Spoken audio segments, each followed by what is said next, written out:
हाय नमस्कार दोस्तों क्या आपको मालूम है कि इंडिया में टोटल एफडी कितने रुपए की हुई है आज तक। अच्छा, क्या आपको मालूम है इंडिया में डेट म्यूचुअल फंड्स में कितने इन्वेस्टमेंट्स मैनेज होते हैं। चलिए आज के वीडियो में हम वो देखेंगे। दोस्तों आज का वीडियो उनके लिए बहुत इंपॉर्टेंट है जो डेट म्यूचुअल फंड्स, बॉन्ड्स या एफडीज में इन्वेस्ट करते हैं। एफडीज में तो मेरे ख्याल से हम सभी ने कभी ना कभी इन्वेस्ट किया है, तो ये वीडियो हम सभी के लिए बहुत इंपॉर्टेंट है। आज हम एक बहुत सिंपल प्रिंसिपल पे डिस्कशन करेंगे जो आपको हेल्प करेगा चूज करने के लिए कि आपको एफडी या बॉन्ड या डेट म्यूचुअल फंड कौन से टेन्योर का करना चाहिए। उससे आपके बहुत पैसे बचेंगे और थोड़ा समय भी बच जाएगा।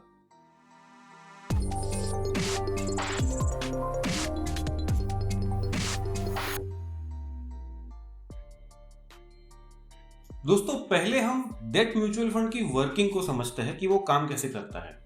आप जब भी इक्विटी म्यूचुअल फंड में पैसे डालते हो तो वो पैसे शेयर्स में इन्वेस्ट होते हैं।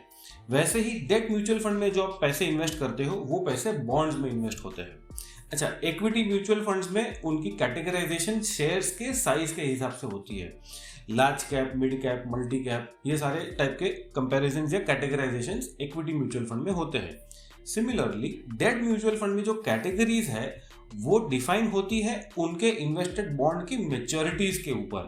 तो अगर किसी फंड ने उन टाइप के बॉन्ड्स में इन्वेस्ट किया है जो 3 महीने में ही मैच्योर करते हो या शॉर्ट टर्म बॉन्ड्स में इन्वेस्ट किया है तो वो लिक्विड फंड कहलाता है। और फिर जैसे जैसे उनके बॉन्ड की मैच्योरिटी बढ़ती जाती है वैसे वैसे आपको डेट म्यूचुअल फंड की अलग अलग कैटेगरीज डिफाइन होती है। बहुत सिंपल कैटेगराइजेशन है और यहीं पे इन्वेस्टर्स को ध्यान रखना है कि उनको कौन से कैटेगरी में इन्वेस्ट करना है, कौन से फंड में इन्वेस्ट करना है वो बहुत सेकेंडरी बात है, लेकिन पहले आपको राइट कैटेगरी में एंटर करना बहुत जरूरी होता है।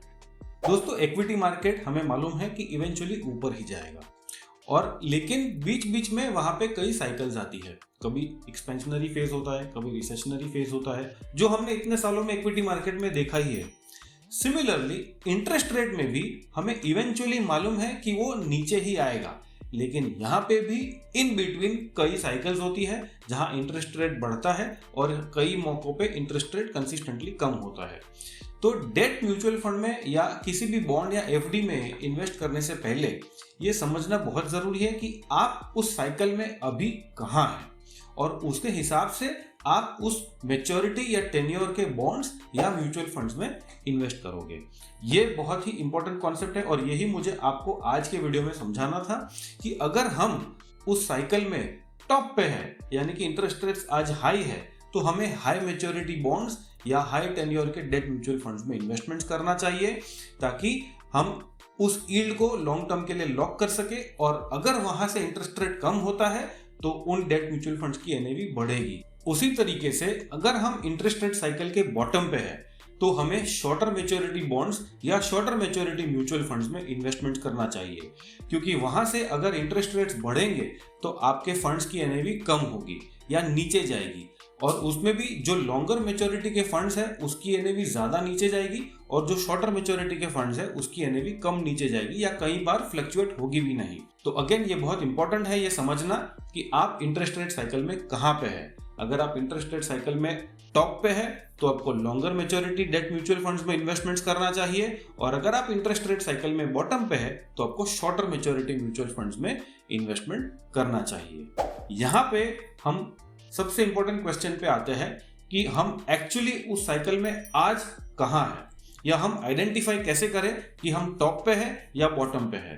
तो यहाँ पे एक सिंपल फंडा आपको यूज करना चाहिए। पिछले 1-1.5-2 साल के इंटरेस्ट रेट के मूवमेंट को आपको देखना चाहिए। अगर पिछले 1.5 साल में कंसिस्टेंटली इंटरेस्ट रेट कम हुए हैं तो आप ये समझिए कि हम इंटरेस्ट रेट साइकिल में अभी बॉटम पे आ चुके हैं। ऐसे टाइम पे शॉर्टर मैच्योरिटी फंड्स में इन्वेस्टमेंट्स करें। और अगर पिछले 1-1.5-2 साल में इंटरेस्ट रेट्स कंसिस्टेंटली बढ़े हैं तो आप ये समझिए कि हम इंटरेस्ट रेट साइकिल पे टॉप पे है और वहां पे हम लॉन्गर मैच्योरिटी बॉन्ड्स या longer maturity debt mutual funds में इन्वेस्टमेंट्स करेंगे। आज की तारीख में कंसिस्टेंटली पिछले 1.5 साल से 2 साल से आरबीआई ने इंटरेस्ट रेट्स कम ही किए हैं। यहाँ से इंटरेस्ट रेट्स और कम होने की संभावना मुश्किल है, शायद हो सकता है, लेकिन बहुत ज्यादा यहाँ से इंटरेस्ट रेट में गिरावट नहीं होगा। यहाँ से इंटरेस्ट रेट में बढ़ोतरी के चांसेस ज्यादा है अगले 6, 8, 10, 12, 1 साल में, 2 साल में। In conclusion debt mutual fund में इन्वेस्टमेंट करने से पहले आप समझिए कि हम इंटरेस्ट रेट साइकिल में कहाँ पे हैं। अगर हम टॉप पे है तो लॉन्गर मैच्योरिटी म्यूचुअल फंड्स में इन्वेस्ट कीजिएगा, और अगर हम बॉटम पे है तो शॉर्टर मैच्योरिटी फंड्स में इन्वेस्टमेंट्स कीजिएगा।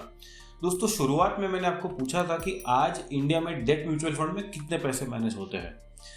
Total industry debt mutual funds की टोटल इंडस्ट्री 30 लाख करोड़ की है। उसमें से 10 lakh crore equity mutual funds है और 20 लाख करोड़ यानी कि 66% और 2/3 of the industry is managed in debt mutual funds. इतना बड़ा सेगमेंट है। और ये तो कुछ नहीं है, इंडिया में टोटल एफडीज रफली 140 लाख करोड़ की एफडी है आज। तो ये बहुत ही बड़ा सेगमेंट है जो फिक्स्ड इनकम में इंटरेस्ट रखता है, जिनको बहुत ज्यादा फ्लक्चुएशन चाहिए नहीं उनके रिटर्न्स में। ये वीडियो उनके लिए है। One last and most important thing दोस्तों, डेट म्यूचुअल फंड्स में पास्ट रिटर्न को देख के कभी भी इन्वेस्ट मत कीजिएगा। अगर आपको past return debt mutual funds के अच्छे दिख रहे हैं, ये इसीलिए है क्योंकि ये interest rate cycle down side की है। इसका मतलब ये नहीं है कि इंटरेस्ट रेट कंसिस्टेंटली कम होता जाएगा, वहां पे पॉज करके इंटरेस्ट रेट साइकिल रिवर्स भी करेगा। तो अगर आप पास्ट रिटर्न अच्छा देख के इन्वेस्ट करोगे तो बहुत हाई चांसेस है कि आपको अगले 1-2 साल के लिए रिटर्न इतने कुछ खास ना मिले। इनफैक्ट कई बार नेगेटिव रिटर्न भी मिलते हैं। तो बहुत इंपॉर्टेंट है ये समझना कि डेट म्यूचुअल फंड्स में पास्ट रिटर्न को ना देखें, इंटरेस्ट रेट साइकिल की पोजीशनिंग को देखिए, अपने रिस्क को देखिए, अपने टाइम ड्यूरेशन को देखिए और उसके हिसाब से इन्वेस्टमेंट कीजिएगा।